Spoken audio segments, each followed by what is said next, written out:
sẹ́rí aṣọ ńlá orúkọ ni èèyàn ńlá sẹ́rí bí gbogbo àdúgbò ìṣètò yìí èmi nìkan ni mo ṣe wíńdò gbogbo ẹ̀ èmi wà tẹ́ bá gbọ́ Waki aluminium fabricator of international of Nigeria èmi rè. àbí ẹ mú aládùúgbò wa yìí.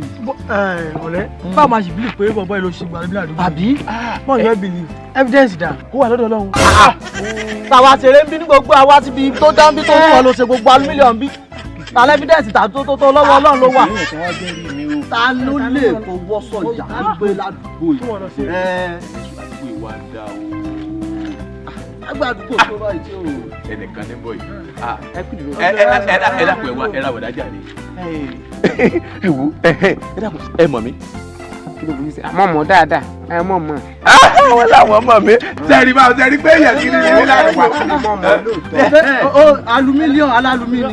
ẹ dúró. ẹ̀yin Wákìlì má jẹ́ parọ́ fún ọ nǹkan tó ṣe lọ́jà làmì sì ń jẹ tán ọ̀dà o. nítorí pé bàbá rẹ tètè kú ọwọ́ àdìpé ìyá rẹ fẹ́ jáde kó o tún wá lọ jí ẹran láàrin ìjà tí ìgbà tí ìyàwó kan sì náà ẹ̀mí rẹ ó sì ti bọ́ ẹ wo ọ̀nkú bẹ́ẹ̀ sọ olórí burúkú lọ́mọ yìí o. ẹ jọ ṣé alálùmíní.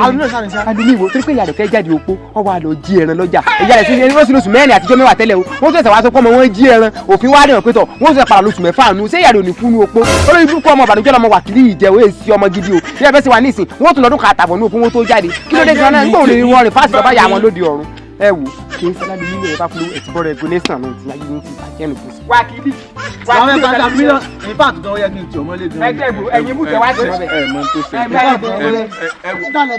àtúntò pé